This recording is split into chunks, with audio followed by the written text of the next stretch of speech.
Hi everyone. आज मैं आप लोगों के लिए लेकर आया हूँ क्लास 12th सप्लीमेंट्री बुक जो है विस्टास के नाम से। तो उसका पहला चैप्टर है द थर्ड लेवल।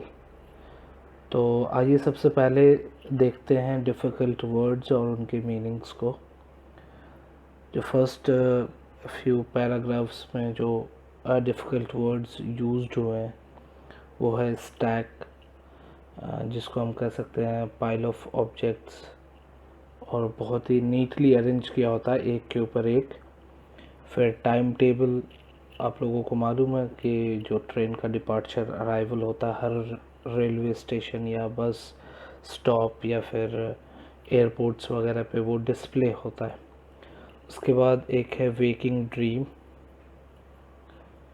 इसको हम वो कहते हैं कि मतलब वो बंदा खुद ड्रीम नहीं करता है, सोचता नहीं है, ये इनवॉलेंट्री ड्रीम होता है।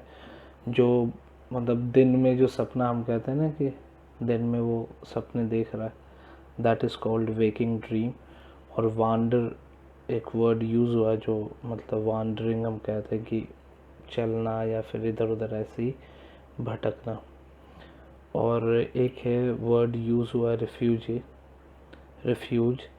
और रिफ्यूज से रिफ्यूजी भी होता है, जो आप लोगों को मालूम होगा कि ये बेसिकली एक शेल्टर लेना होता है, the state of being safe. तो आइए स्टोरी की तरफ आते हैं। तो बेसिकली इसमें जो नरेटर है, जो मेन कैरेक्टर है, उनका नाम है चार्ली। और वो शुरू करते हैं अपनी स्टोरी को और ये मेंशन करते हैं कि थर्ड लेवल जो है ग्रैंड सेंट्रल स्टेशन, जिसमें बेसिकली 2 लेवल्स थे इन रियलिटी। तो वो मेंशन करता है कि थर्ड लेवल भी है। और वो कहता है कि even he is aware of those things कि जो प्रेसिडेंट्स ऑफ न्यूयॉर्क है और सेंट्रल एंड द न्यूयॉर्क, फिर न्यू हेवन और हार्टफोर्ड रेल रोड्स के मतलब इन सब के बीच में सिर्फ 2 लेवल्स है। लेकिन वो कहता है कि मैं थर्ड लेवल पे भी गया हूँ। और पूरे ये सिनेरियो को देख करके जो उसका एक्सपीरियंस था, तो उसका एक फ्रेंड था, साइकेट्रिस्ट था, उसका नाम था सैम। और वो वहाँ जा कर के सब कुछ एक्सप्लेन करता है उसको कि मतलब वो एक काइंड ऑफ वेकिंग ड्रीम उसने एक्सपीरियंस किया। तो वो जा कर के बताता है सब कुछ। तो उसका जो साइकेट्रिस्ट फ्रेंड होता है और उसकी वाइफ जो होती है, वो दोनों इस चीज़ को लाइक नहीं करते हैं। और वो कहते हैं कि आप जो है ना, मतलब जो present day modern world problems है या जो बर्डन है, उससे आप छुटकारा चाह रहे हैं। मतलब आप हेलुसिनेशन चाह रहे हैं। हेलुसिनेशन मतलब कि आप रियलिटी से भागना चाह रहे हैं। और बेसिकली ये स्टेट ऑफ माइंड होता है जहाँ पे आप मतलब बर्डन्स वगैरह इतना होता है कि you literally try to run away. इसको हम कह सकते हैं लॉस ऑफ मेमोरी भी कह सकते हैं। तो मतलब जब वो उन्होंने डिस्कस किया और उनके फ्रेंड ने कहा, जो साइकेट्रिस्ट थे, उन्होंने कहा कि there is no third level in Grand Central Station. अब चार्ली जो है वो यकीन करता है, मतलब कि पॉसिबिलिटी हो सकता है कि वो वर्ल्ड की रियलिटी से भागना चाह रहा। मतलब जब उसके फ्रेंड ने उनको बताया तो उसने कहा कि हाँ, हो सकता है ऐसी चीज़ें। और पहले जो है लोग स्टैम्प कलेक्टिंग वगैरह करते थे, तो ये भी जो है अपने ग्रैंडफादर को देख करके स्टैम्प कलेक्शन शुरू किया था। और इनका बेसिक पर्पस था कि स्टैम्प कलेक्शन में वो इतना बिज़ी हो जाए कि जो वर्ल्डली लाइक डिस्टर्बेंसेस हैं वो सब नहीं हो। तो ये बेसिकली वो बात कर रहे हैं उस वक्त की जब there was no world war. तो वो कहते हैं कि वो वक्त कितना अच्छा होगा जो जहाँ पे पीस थी, हारमनी थी, एक काइंड ऑफ सिक्योरिटी थी। बट नाउडेज क्या होता है कि you know there is no security. वो बहुत ही मतलब डरा डरा सा फील करता था क्योंकि वॉर जो है किसी को पसंद नहीं है। तो फिर वो एक्सप्लेन करते हैं कि वो कैसे थर्ड लेवल पे गए। तो वो कहते हैं कि मतलब एक दिन क्या हुआ कि वो जो है बस ना लेकर के अपने अपार्टमेंट उनको जाना था, तो उन्होंने सबवे लिया। सबवे बेसिकली होता है जो अंडरग्राउंड रास्ता होता है रोड्स के नीचे। तो वो उन्होंने इसलिए किया था क्योंकि देर रात हो चुकी थी और वो टाइम बचाना चाह रहे थे कि बस के लिए वेट करो फिर बस घूम करके जाएगी, तो इट वाज लाइक दैट। तो फिर वो डिस्क्राइब करते हैं अपने आप को कि वो एक ऑर्डिनरी मैन है जो 31 के हैं और वो ड्रेस्ड है, मतलब नॉर्मल ड्रेस में, एक फैंसी बैंड जो उस वक्त चला हुआ था। तो वो कहते हैं it was so ordinary that he could see other similar man at the station, मतलब सेम वैसे ही लोग थे। और he explains how he was in the normal state of mind not wanting to escape from anywhere. मतलब वो ये नहीं कह रहे हैं कि डेलिबरेटली वो भागना चाह रहे थे, वो कह रहे थे मैं बिल्कुल नॉर्मल था और उनको बस ये चाहिए था कि जल्द से जल्द ट्रेन ले और अपनी वाइफ के पास जल्दी से पहुंच जाए। और ये सब चीज़ें वो नहीं चाह रहा था कि मतलब जो हुआ है उसके साथ।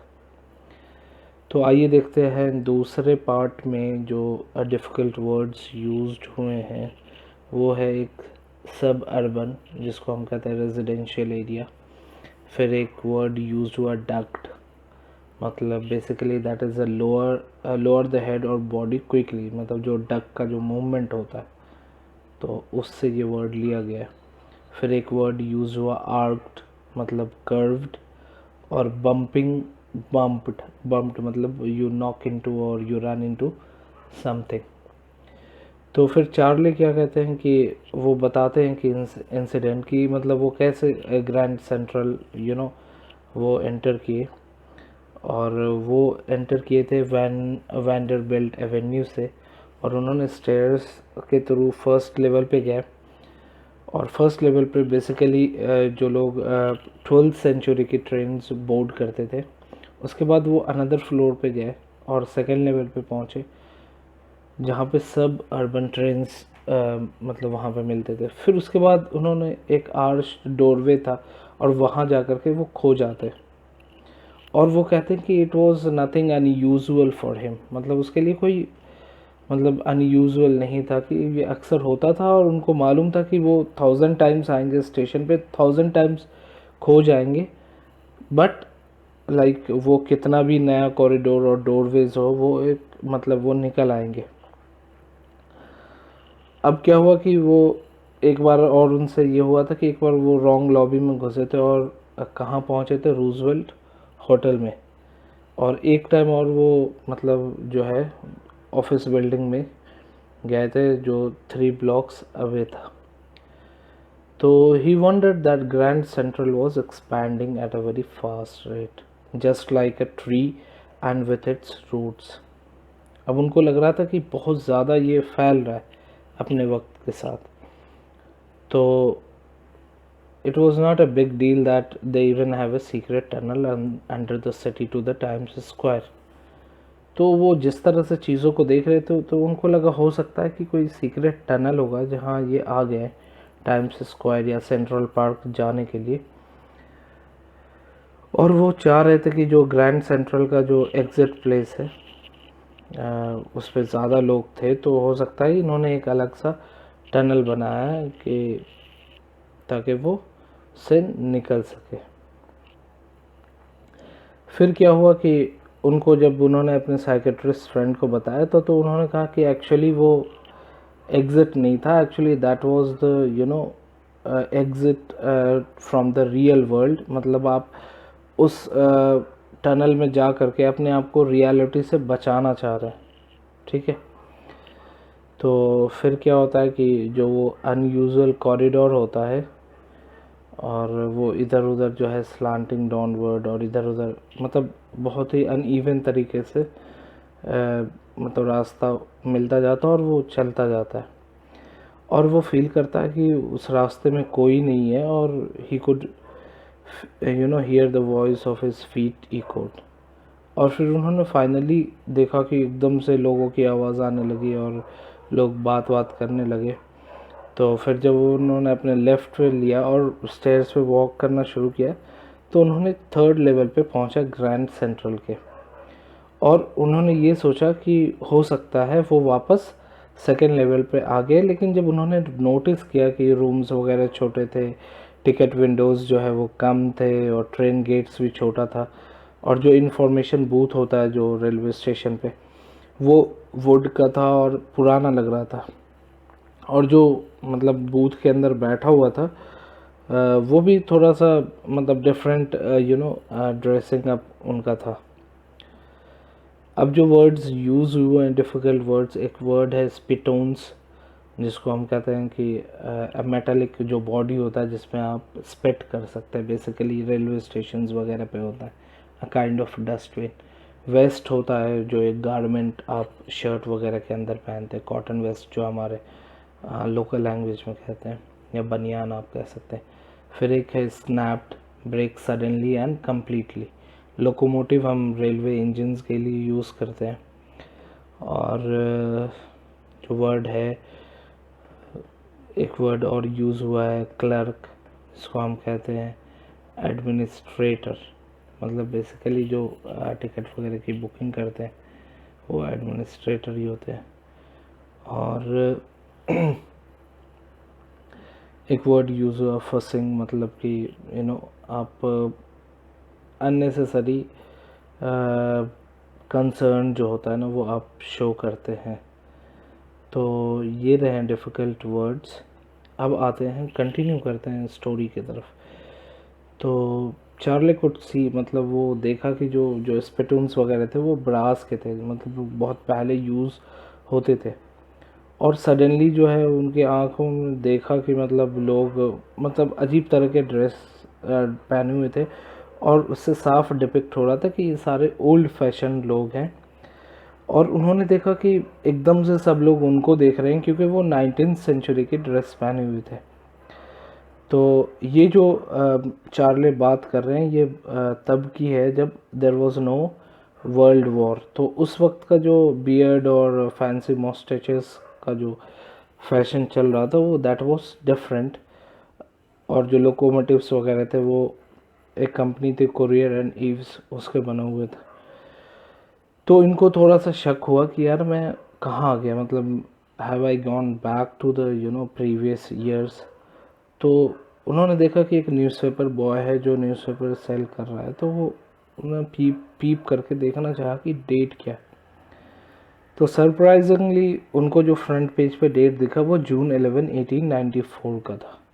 अब वो श्योर हो गए कि मैं जो है मतलब वापस चला गया हूँ टाइम में, मतलब फ्यू इयर्स बैक जब वर्ल्ड वॉर नहीं हुआ था। फिर वो विंडो पे जाते हैं गेल्सबर्ग एलियनिस के लिए, और वो चाहते हैं कि जाकर फ़ौरन 2 टिकट लो जिससे मैं और मेरी वाइफ हम दोनों गेल्सबर्ग चले जाएं। और वो बहुत ही अच्छा टाउन था जहाँ ग्रीनरी था। तो वो फ़ौरन गए टिकट काउंटर पे, और वहाँ पे देखते हैं कि उन्होंने कहा कि आप हमें वो दीजिए, पैसे दीजिए।